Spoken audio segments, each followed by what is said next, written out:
Hey, Nikki, can you hear me?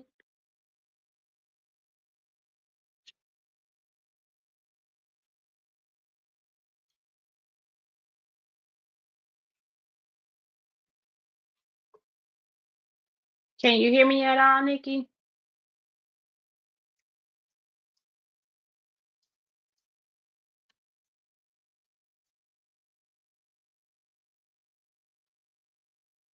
Okay, cool.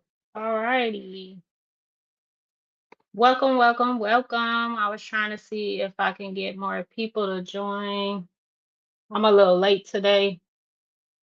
I normally do this on Fridays, and I normally do it at like 8:30, but had a little complication. So I'm doing it later.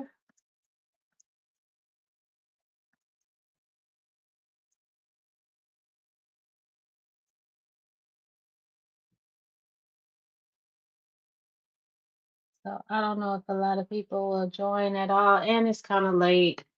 We picked a bad day to do this.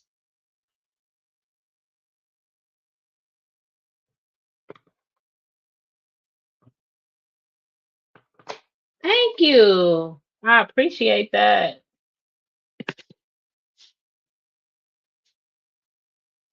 Thank you, thank you, thank you.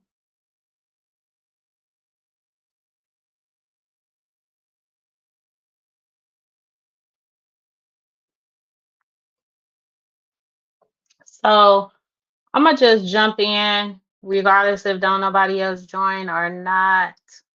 I'm not gonna worry about that as long as I got you. Be good.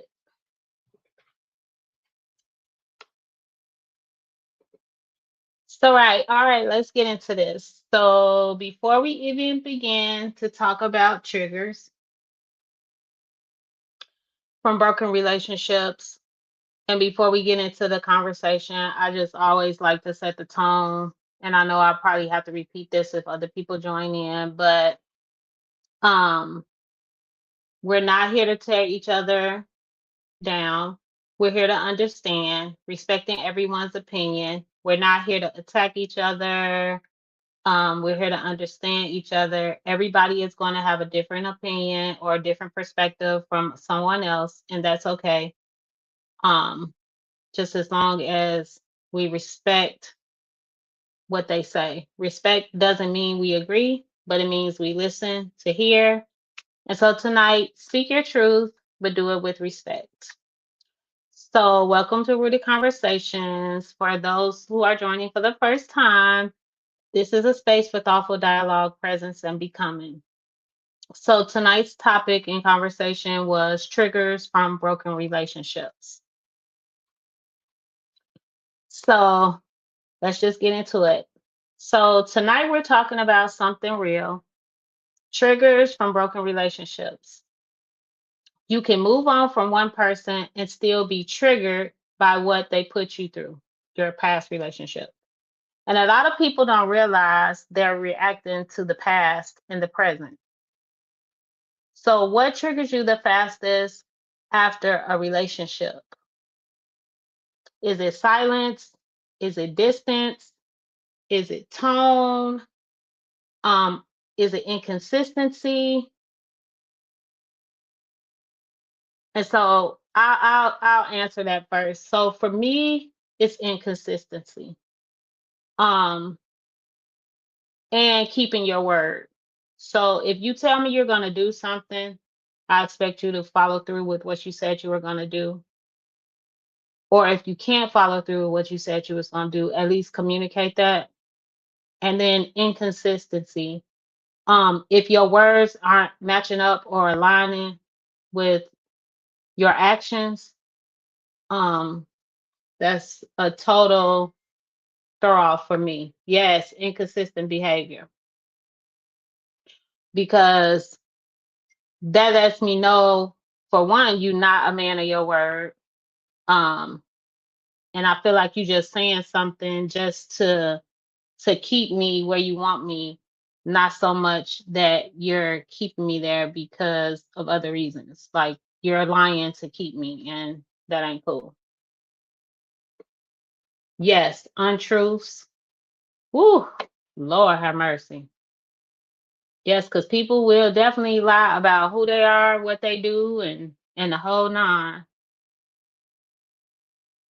Respect is a big one, and I think a lot of people don't even like realize how big people be on respect. Like that's a part of being loyal. Um, you don't have to, like I said in the beginning of this thing, we can all have different opinions. You don't have to agree with me, but just at least showing the respect level of, respecting what I say. So definitely a big one. Um, so be honest. Do you react to what's happening or what it reminds you of? Like if you're in a new relationship, do you react by maybe past triggers because of what it reminded you of, kind of what you went through with that person, um or basically what's actually happening at the time?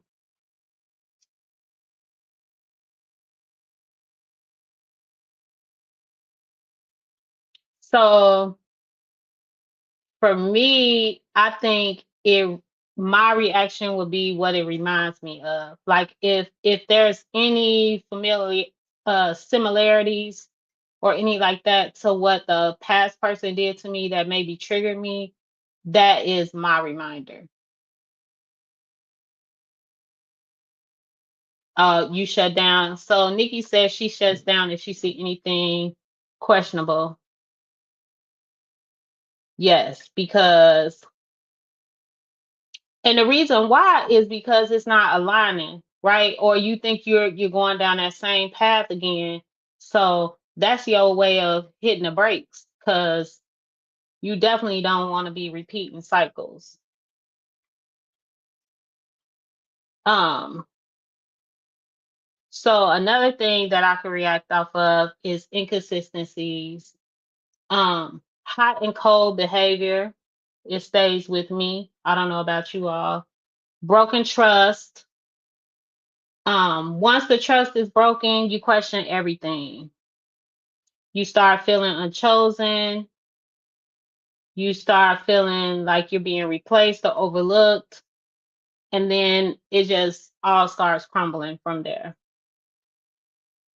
Welcome to those who are joining on Facebook. Can you please drop your names or some comments so that I know you're on? Because it's kind of hard for me to see actually who actually is joining.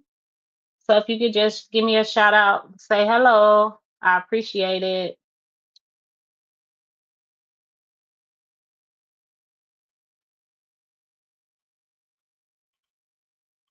Yeah. And then so once that happens, then poor communication comes in. Silence hits different when you've been ignored. Um, and then emotional withdrawal, like you were saying, I shut down. I don't see anything questionable. Hey, Manda. Um, so then you get quiet, right? Silence hits because you've been through this before, and then distance becomes a trigger. And it might trigger that person too once you start distancing from them, because then they're like, oh, she, is withdrawn. So some reactions aren't about the person in front of you. They're about the person who hurt you before. And if you're not aware of that, you can start punishing the wrong person. So let's be clear, your triggers are valid, but they're also your responsibility because you can't expect a new person to pay for what somebody else did. So at what point does healing become your responsibility?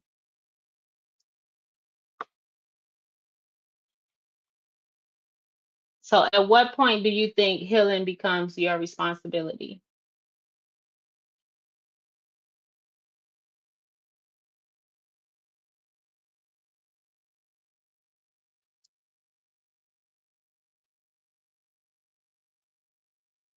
You had to seek therapy. I had to seek therapy too. And a lot of people don't like talking about it because it's such a negative connotation, especially in the black community, that if you go see a therapist, you crazy, right? I mean, that's the connotation that they have, but it's not about that. It's about being able to find someone that you can talk to that can give you reliable information without judgment. Because if you try to talk to your friends or someone else, then they might be giving you bad advice for one.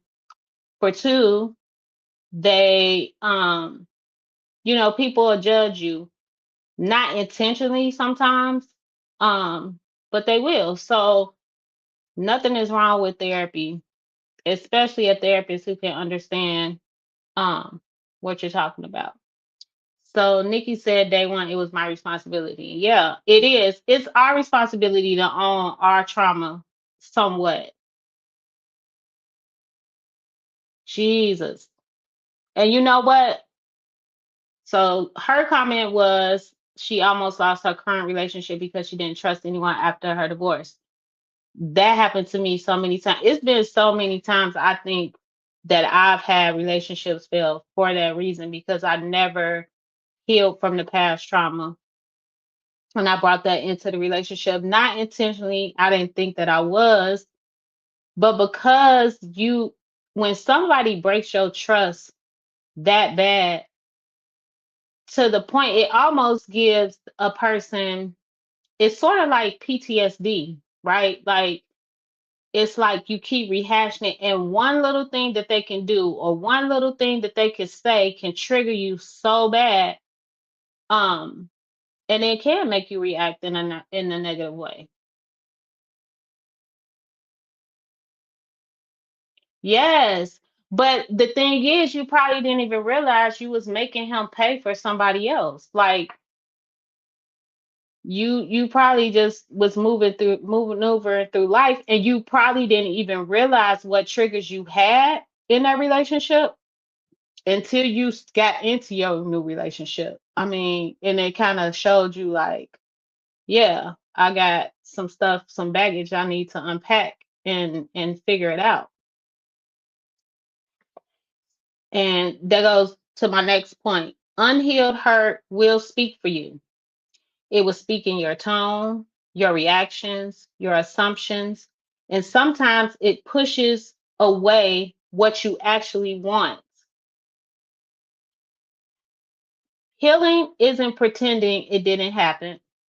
It's learning how to respond differently when it does, because you deserve a relationship that isn't built on fear from the last one.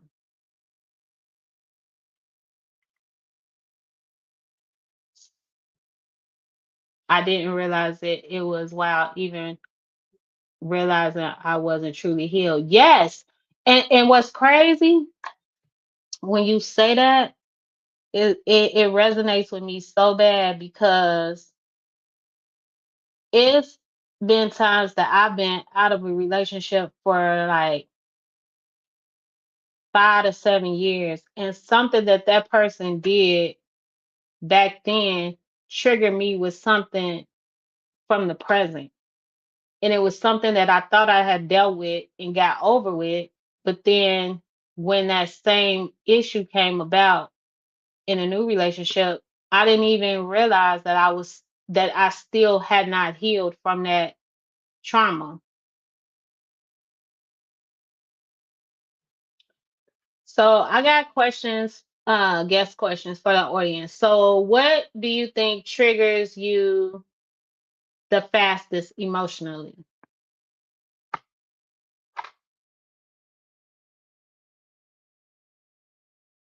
Like, what do you think triggers you the fastest emotionally?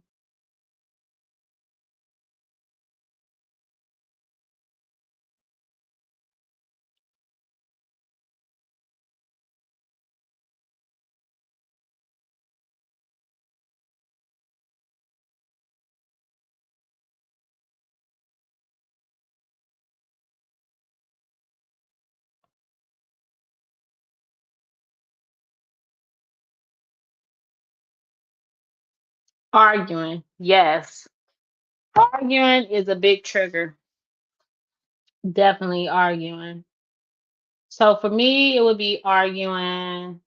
It would be, yeah, I don't like arguing either. I don't like all that. I like everything to be like mellow, like I'm really a chill type of chick. Like I don't like arguing. If I'm arguing, I'm ready to fight. So yeah, I don't like arguing. Um, but arguing was a trigger for me. Lies, somebody lying to me. Oh my God, that's not good. That's a big trigger for me. Trying to think. Lying, and then I would say like integrity. Like people don't realize how much integrity matters because I feel like if you got integrity, yeah, disregard for my feelings. But lying to me, I would say lying is probably my biggest trigger because that's like a slap in the face. And then I don't like nobody to insult my intelligence. Like, don't play me like I'm I'm slow or I'm average or like I don't know how to read between the lines just because you think I'm nice or I maybe gave you a pass the last time. Please do not play on my intelligence, sir. It will not end well for you or for anybody for that matter. So yeah. Um, do you react to the moment or do you react to the memory? I'm a giver, so if it's not reciprocated, a lot of men are take. Yes, a lot of people are greedy. Yes, I feel you on that because most of the time, and it sounds like me and you got a lot of things in common, honestly. Because when I love somebody, I would give you the shirt off my back. I would do anything in my power to make something happen for you, just to see the smile on your face, right? And so people think that that's getting over when it's not really that you're getting over the person. For the minute you might be, but you really fumbling a good person. You fumbling somebody who really have your best interest at heart because if I give my money or my time or anything like that to the person, I gotta really, really care about you. I really um and so for somebody to play with your emotions just to get whatever you think you're gonna get, like for real. Um, but yeah, I'm a big giver. Um, but people take that for granted because it's really just about seeing the person that you with happy. If you could put a smile on their face, I don't care what it's from. If I can cook your favorite food or go out and buy your favorite juice or whatever it is, your favorite smoothie, make your favorite smoothie. Anything that I know that's gonna make you happy that you gonna and or anything that's gonna benefit your interest, I'm gonna be that person for you until you show me otherwise, until you show me inconsistencies. And I think for me, when I ask the question, do you react to the moment or the memory? I think I react, it's a combination of both because I react in the moment, but it's because of the memory that I had from the past issues that makes me react in the moment.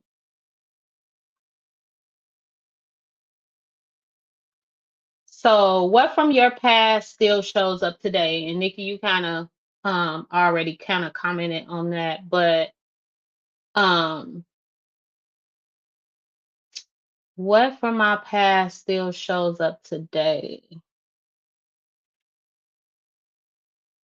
Hmm.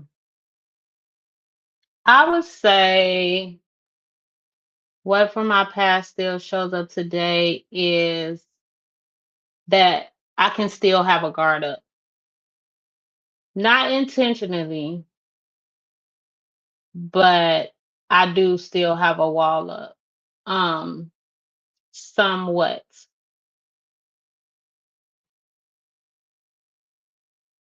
And then the next question is, yeah, still a little fear. Still a little fear, of course. Yeah, fear of being hurt, fear of being lied to, fear of being duped.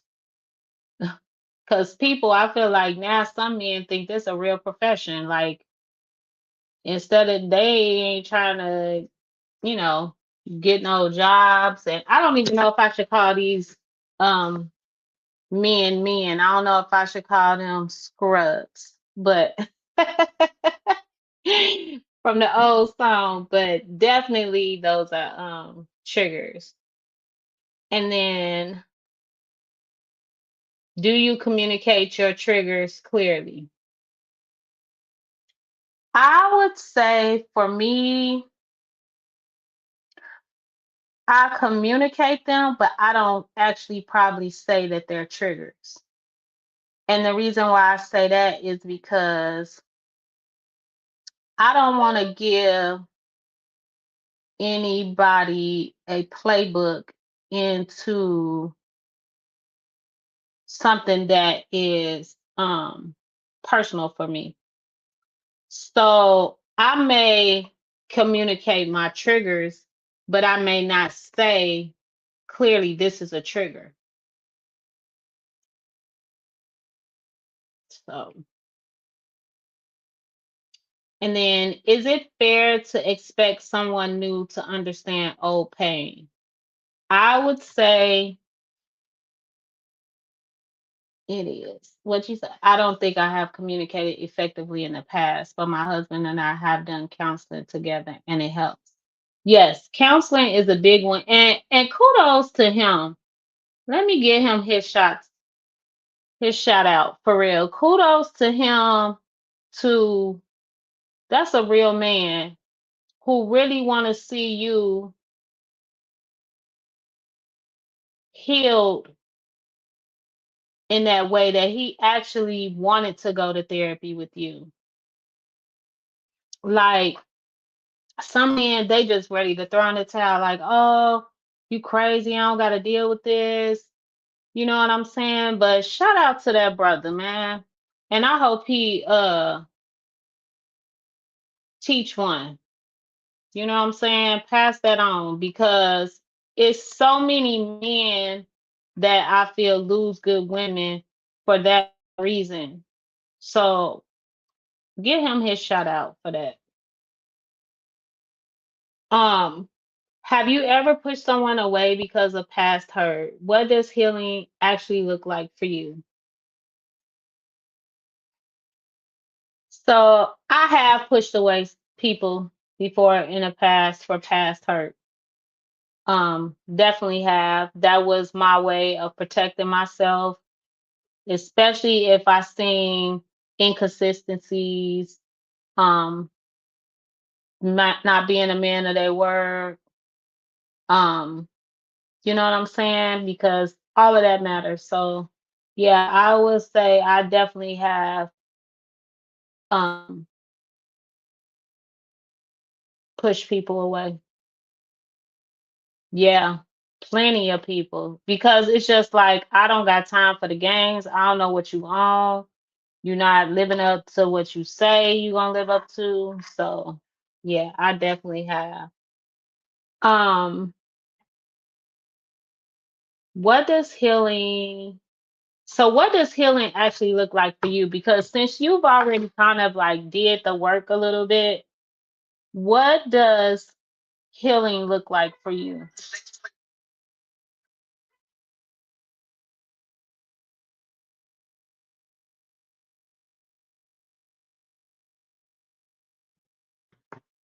It's rough out here being hurt and trusting again. Yes. Yes, it is not easy.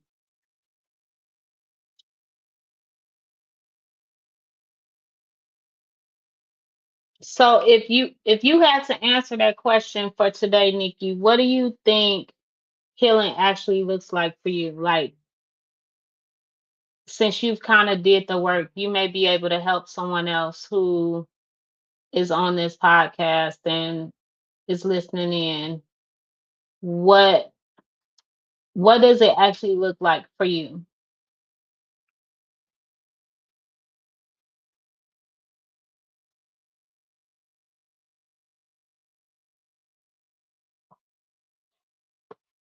Because I feel like for me, healing actually looks like me being able to trust without fear, um, communicating, very much communicating my feelings, communicating how I feel about things, and then being able to live in my own identity and stand up for my own purpose, regardless if it's against what other people think. So, healing is actually being able to identify your hurt, getting therapy, forgiving the other person, and being able to grow and continue to find the good in people.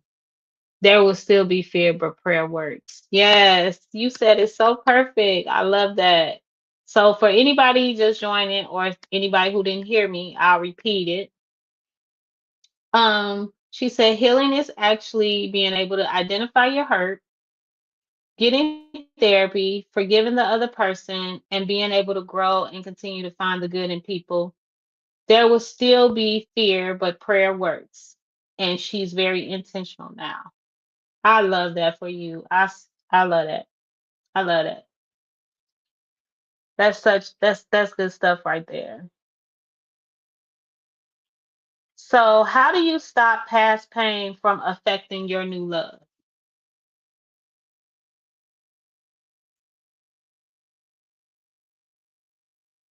I think it's somewhat some of the things that you touched on for me.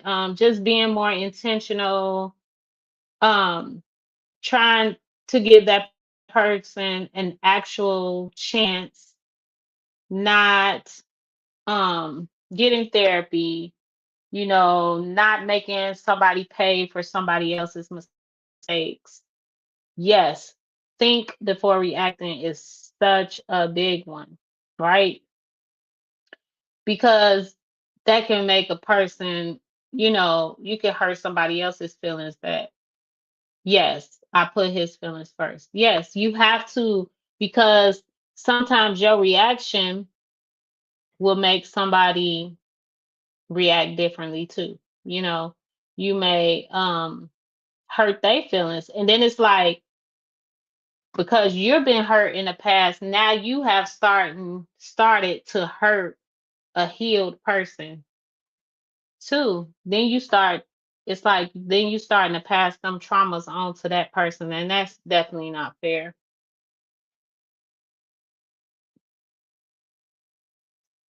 My mouth can be legal. I watch what I say. Words hurt. Girl, I don't know. Is that a Gary thing? Cause baby, my mouth can be lethal too. And then it's like once I'm so angry or at that point, like, ooh, I can't even apologize. I have to apologize at the end after those words come out because it's definitely she said it's a gear thing. It gotta, girl, you hit on something on that one for real. Because my mouth can be like a knife, a ice pick if I take it there. If people push me for real. So yeah, I have to be very walk with the Lord sometimes with my responses because it ain't gonna end good.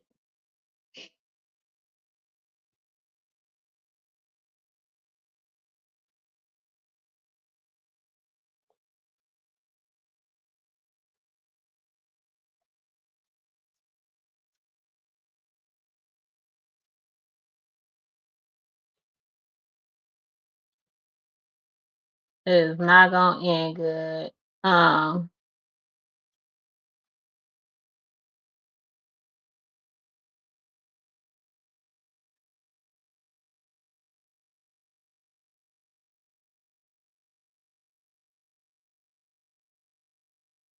so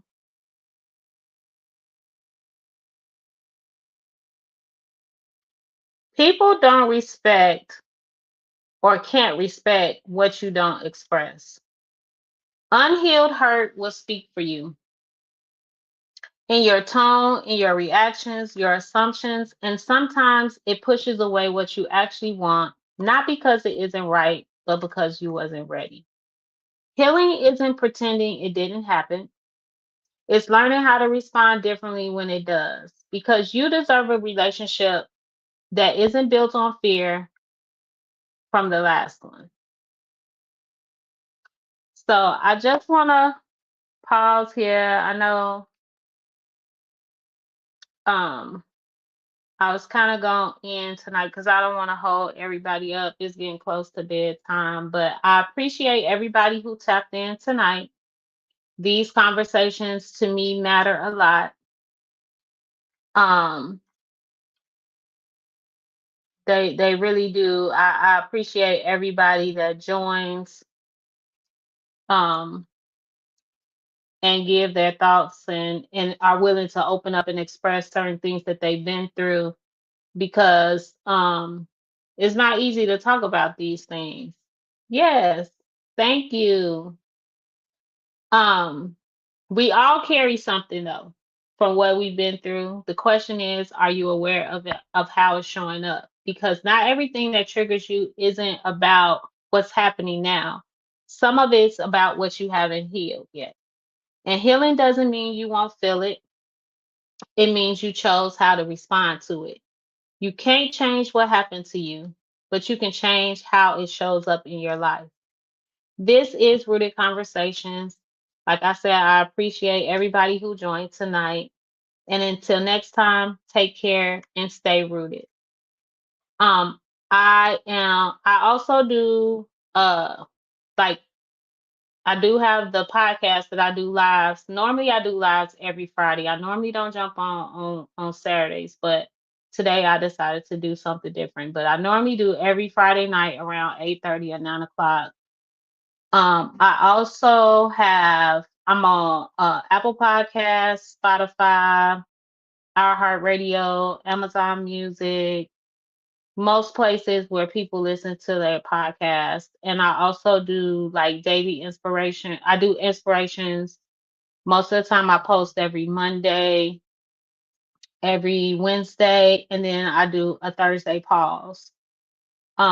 So I can drop, and if you go in my Instagram like bio or whatever, you can find my link tree and it'll take you to all those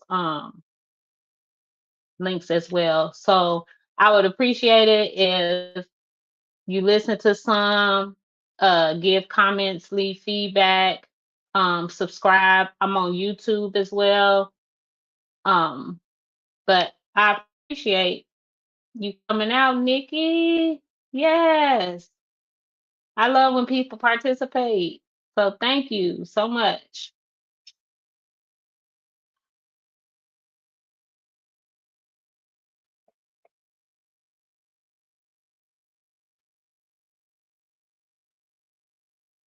And I'm glad you enjoyed it. I am. I know on Instagram the comments get a little delayed too. And then also I did want to note that sometimes when I go live, I have the opportunity for people to jump on the stage and they could be on the studio talking with me too. It's kind of cool. Um, but yeah, thank you. I appreciate you. Until like I said, until next time, stay rooted. Take care, Nikki.